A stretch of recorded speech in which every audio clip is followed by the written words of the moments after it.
I never believed in curses until I saw it with my own eyes. It was late, just past sunset, and the air in the village was heavy with silence. We had traveled deep into Maasai land, looking to learn about their culture for a documentary. I was with a small group, just me, the camera guy, and our guide, Elijah.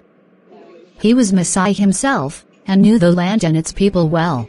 The day had gone smoothly.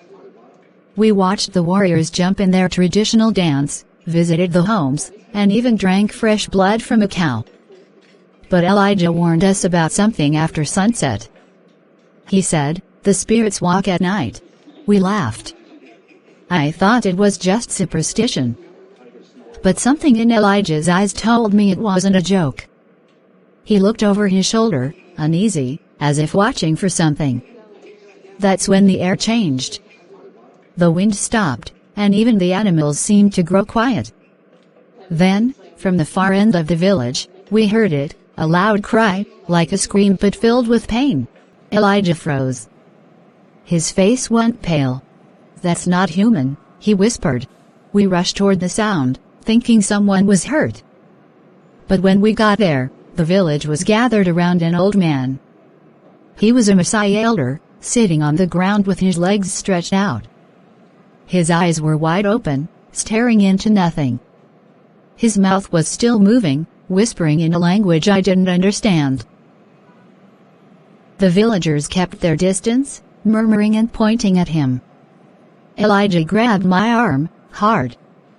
"We need to leave," he said. "What's happening?" I asked. Elijah didn't answer right away. Then he spoke softly. "He's been cursed." The elder had been accused of breaking a sacred law, something to do with a forbidden love. Maasai people are strict about their customs.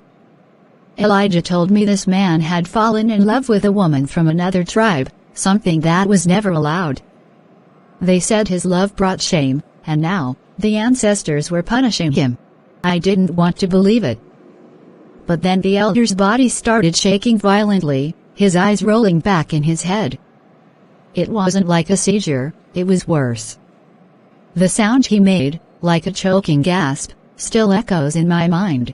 Suddenly, he stopped moving. Dead still. His body went limp, and his mouth fell open. We stood there in shock, but no one dared approach him. "Do you see now?" Elijah asked, his voice trembling.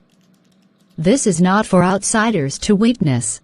The elder's eyes flicked toward me then, just for a second. His lips moved again, but no sound came out. His face twisted into a strange smile. I felt a chill run down my spine. Elijah pulled me back, and the villagers started chanting something low, like a prayer, but it didn't feel comforting. It felt wrong.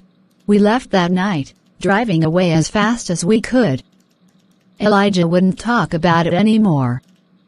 But I couldn't shake the feeling that something followed us. Even now, when I close my eyes, I see the elder's twisted smile and hear that awful scream. I don't know if I believe in curses. But after that night, I stopped laughing at the idea. Please guys, if you love this story, please subscribe, share, like and comment. Thank you.